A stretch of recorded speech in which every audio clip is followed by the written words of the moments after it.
कल महाराष्ट्र में विधानसभा चुनाव होने हैं और 18 नवंबर से चुनाव प्रचार भी थम गया है।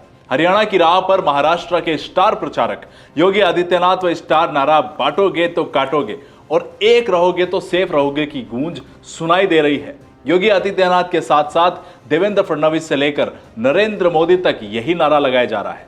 देवेंद्र फडणवीस ने एक इंटरव्यू में साफ तौर पर कहा कि यह हिंदू एकता का नारा है। यह नारा उस नैरेटिव का जवाब है जो हमारे खिलाफ खड़ा किया जा रहा है। तो अब सवाल यह है कि महाराष्ट्र की राजनीति में यह नारा कितना जरूरी है और कितना कारगर होगा।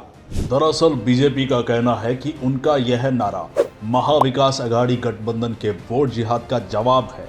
बीजेपी का कहना है कि लोकसभा चुनाव में कांग्रेस और उनके गठबंधन के साथियों ने मुस्लिम वोट पाने के लिए वोट जिहाद अपनाया। वोट देने के लिए मजहब कस्में दिलाई गई। इसका सबसे बड़ा उदाहरण लोकसभा चुनाव में महाराष्ट्र की धुले सीट रही। इसी सीट पर सभी असेंबली सेगमेंट्स में बीजेपी को बढ़त मिली। सिर्फ एक सेगमेंट पर 1,95,000 वोटों से भाजपा के उम्मीदवार को पीछे कर दिया, जो मुस्लिम बहुल था, और इसी कारण भाजपा वह सीट 4,000 वोट से हार गई। इसी को भाजपा ने वोट जिहाद कहा।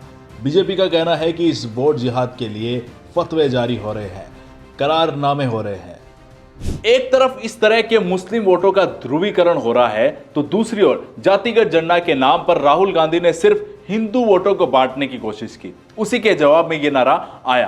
हालांकि राहुल गांधी जो अब तक हर एक से जाति पूछ रहे थे, महाराष्ट्र चुनाव में कहीं दिख नहीं रहे हैं, लेकिन उनके साथ ही बीजेपी इस नारे की प्रतिक्रिया देने नजर आ रहे हैं। उद्धव ठाकरे का कहना है कि हम विकास के मुद्दे पर लड़ रहे हैं, तो बीजेपी को भी विकास के मुद्दे पर ही लड़ना चाहिए। उधर मल्लिकार्जुन खड़गे ने तो बीजेपी और आरएसएस को जहरीला सांप बताते हुए इन्हें मारने की बात कह दी। लेकिन यह नारा एक तरफा नहीं है। महाराष्ट्र के उलेमा बोर्ड ने महाविकास आघाड़ी दल को चिट्ठी लिखी है।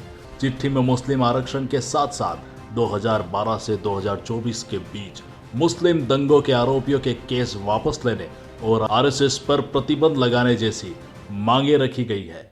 दरअसल महाराष्ट्र में मुस्लिम आबादी करीब 1.3 करोड़ है, जो कि प्रदेश की कुल 11.24 करोड़ की आबादी का 11.56वां हिस्सा है। राज्य की 288 विधानसभा सीटों में से 38 विधानसभा सीटें ऐसी है जहां मुस्लिम करीब 20% है। इनमें 9 सीटें तो ऐसी है जहां मुस्लिम आबादी 40% से ज्यादा है। यदि मुंबई की बात करें तो यहां 10 सीटों पर 25% से ज्यादा आबादी मुस्लिम की है और यह एक महाविकास आघाड़ी का एक बड़ा वोट बैंक है। ऐसे में महाविकास आघाड़ी दल इन्हें लुभाने के लिए तैयार रहेगा।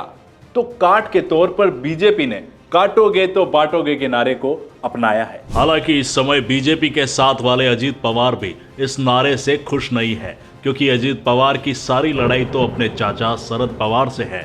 दोनों ही मुस्लिम वोटर को अपनी अपनी ओर करना चाहते हैं। इस पर देवेंद्र फडणवीस का कहना है कि अजीत पवार और अशोक चौहान अलग अलग राजनीति बैकग्राउंड से आते हैं, इसीलिए शायद उनको यह नारा समझ नहीं आएगा। लेकिन बीजेपी इस पर कायम है और यह वोट जिहाद के खिलाफ धर्म युद्ध का नारा है। देखना यह है कि हरियाणा की तर्ज पर महाराष्ट्र में यह नारा कितना काम करेगा।